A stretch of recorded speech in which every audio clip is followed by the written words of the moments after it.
तो दर्शकों, ऐसी न्यूज़ में आज हमारे साथ है भोपालगढ़ के पूर्व विधायक व राज्य मंत्री रह चुके हैं कमसा जी मेघवाल, और उनसे बात करेंगे। एक सामाजिक कार्यक्रम में ये पधारे हैं, आध्यात्मिक कार्यक्रम है, सामाजिक कार्यक्रम है, और जानते हैं इनके राजनीतिक विचार और आध्यात्मिक विचार।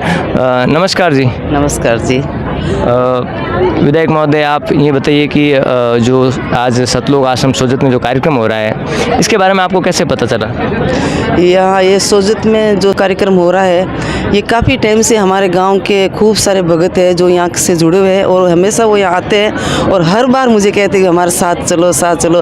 तो एक बार मैं भोपालगढ़ में रमणी हुई थी, हमारे गाँव के भीकाराम जी है उनके लड़के की, तो उनके साथ मैं भोपालगढ़ में भी गई थी, और उनके घर हमारे उधर और सत्संग होती है रामपाल जी महाराज की, तो एक दो जगह मैं और भी गई थी। और मुझे लगता है भी कभी मुझे टाइम मिले तो मैं ज़रूर जाऊंगी। तो आज मुझे यहाँ आने का मौका मिला, बहुत अच्छा लगा यहाँ आके।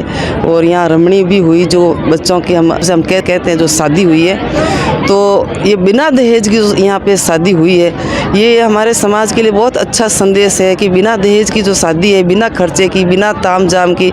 आज इतनी ज़िंदगी में भाग दौड़ रहती है, इतने लोग पैसे नहीं कमा पाते हैं, बहुत खर्चा बढ़ गया, और दहेज दे के भी हम बेटी को खुश नहीं रख सकते हैं। और इस जगह आके भगवान से जुड़ के, परमात्मा से जुड़ के, कबीर साहब से जुड़ के और एक अच्छे जीवन की शुरुआत करते हैं, तो बहुत अच्छा लगा। यहाँ की साफ़ सफाई देख के, यहाँ की व्यवस्था देख के, यहाँ जो अंदर आके देखते सब एक दूसरे को भगत है, या यहाँ की जो बहनें हैं जो उनको दासी कह के बुलाते हैं, और सेवा करने के लिए इतने लोग खड़े हैं। कोई चाय पिला रहा है, कोई पानी पिला रहा है, किसी को आवाज़ देने की ज़रूरत नहीं है कि हमें ये चाहिए, अपने आप लोग सेवा कर रहे हैं। और वो सेवा भगत है जो दौड़ दौड़ के सबको बता रहे हैं कि यहाँ ये ऐसा है ऐसा है, और खुद जो यहाँ आके आज लगता है ऐसे बहुत अच्छा लग रहा है, जीवन में बहुत अच्छा महसूस होता है। और सबको यहाँ आना चाहिए और ऐसी चीज़ों से जुड़ना चाहिए जो हमारे समाज में एक अच्छा संदेश लेके आती है कि जो खर्चा इतना बढ़ गया उसको हम नहीं खर्चा नहीं कर सके, और बेटियों को हम बिना दहेज की यहाँ शादी करें, और ऐसा संदेश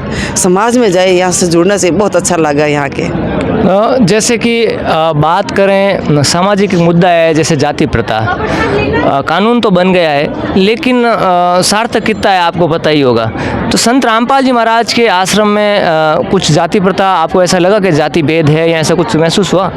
यहाँ आके ये पता, यहाँ आके कोई सब समान है, जब भोजन भी है सब समान रूप से बैठ के सबने भोजन किया, पानी की व्यवस्था सबके समान रूप की है, और कोई ऊंच नहीं कोई जातिवाद है। यहाँ सब जगह लिखा हुआ है कि जो भगवान के भगत होते हैं वो सब एक ही है, एक ही खून है, एक ही समाज है, और ऐसा यहाँ कुछ भी नहीं है। बहुत बिना भेदभावपूर्ण यहाँ ये कार्यक्रम हो रहा है, बहुत अच्छा लगा।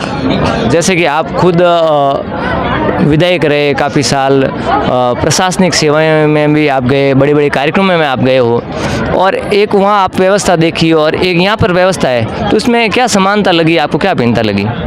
वहाँ जो सामाजिक कार्यक्रम होते हैं वहाँ करना पड़ता है, अलग से व्यवस्थाएं करनी पड़ती है। यहाँ पे जो आता है अपने आप ने वो सेवा भाव से आता है, उसको यानी ऐसे नहीं लगता है कि मुझे कोई आके उठाएगा या बैठाएगा या कोई घूमने के लिए कहेगा या कोई खिलाएगा।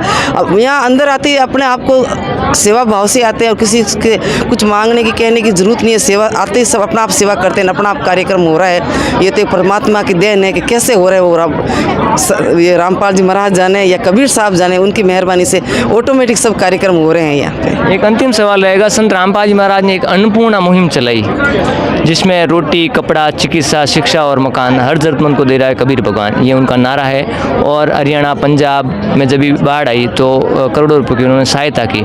क्या कहना चाहिए? उनको किसान मसीहा की जो उपाधि मिली, मानव रक्षक की उपाधि हरियाणा में उनको दी गई, इसके बारे में क्या कहना चाहोगे आप? उनको मैं मेरी तरफ से मैं उनको या उनकी पूरी टीम को सबको मैं बहुत उनकी आभारी रहूँगी कि ज़रूरतमंद को आज जिनको ज़रूरत है रोटी, कपड़ा, मकान की, उनको घर बैठे जो मिल जाए।